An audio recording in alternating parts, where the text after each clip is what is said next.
আসসালামু আলাইকুম সুপ্রিয় দর্শক মণ্ডলী, এই মুহূর্তে যারা এমজিআর টেলিভিশনের পর্দায় যুক্ত আছেন আপনাদেরকে অসংখ্য ধন্যবাদ জানাচ্ছি। এবং ইতিমধ্যে শেষ হয়ে গেল doctor Abdul Ali foundation football tournament 2025-এর জমজমাট ফাইনাল ম্যাচ। আজকে আমরা কথা বলবো একজন অতিথির সঙ্গে এবং যার টিম কিন্তু বিজয়ের পতাকা ছিনিয়েছে, অর্থাৎ ডক্টর আব্দুল আলী ফাউন্ডেশনের প্রথম যে কাপ শিরোপা সেটা নিজেদের ঘরে নিয়েছেন। কেমন আছেন আপনি? আলহামদুলিল্লাহ, খুব ভালো আছি। আজকের অনুভূতিটা কেমন? বিএকটি খেলোয়াড়দেরকে যারা কিন্তু বাগারপাড়া বিজয় 71 যেখানে কিন্তু নামি দামি খেলা রয়েছে সেখানে পরাজিত করে আপনার দল যে বিজয়ের পতাকা এবং ট্রফি ঘরে নিয়ে যাচ্ছেন, অনুভূতিটা কেমন?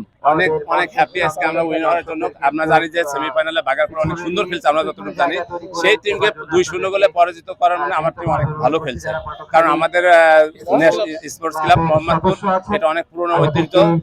একাধিকভাবে আমরা যে কোনো জায়গায় ইনশাআল্লাহ আমরা উইন করি। তারপরে আমাদের ন্যাশনাল টিমের প্লেয়ার আছে যথেষ্ট ভালো খেলছে, যার কারণে আমি জানি যে বাগারপাড়া অনেক শক্তিশালী টিম, সেই টিমকে আমরা পরাজিত করে আমরা উইন হয়েছি। তার মানে আমাদের টিমটা যথেষ্ট ভালো খেলছে। তার মানে আর মানে আসলে এই ছোট মাঠে এত দর্শক আসলে ভালো লাগছে। আর এই ছোট একটা গ্রামের ভিতরে এত বড় একটা আয়োজন করার জন্য এলাকাবাসীকে ধন্যবাদ জানাচ্ছি। অনেক ধন্যবাদ। আপনাদের টিমের জন্য একটা স্লোগান শুনতে চাই। ভালো করে টিম আছে,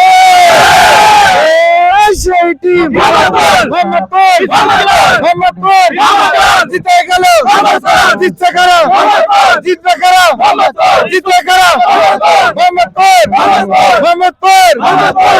অনেক অনেক ধন্যবাদ। শুধু দর্শক মণ্ডলী কথা বলছিলাম মোহাম্মদপুর কলেজপাড়া স্পোর্টস ক্লাব এটা আমাদের নিজস্ব একটা ক্লাব আছে, যা মোহাম্মদপুর সবাই সহযোগিতায় এই ক্লাবটা পরিচালনা হয়। অনেক অনেক ধন্যবাদ। শুভ দর্শক মণ্ডলী কথা বলছিলাম বিজয় টিমের টিম ম্যানেজার যিনি রয়েছেন, অসংখ্য ধন্যবাদ। বিদায় নিচ্ছি এমজিআর, আল্লাহ হাফেজ।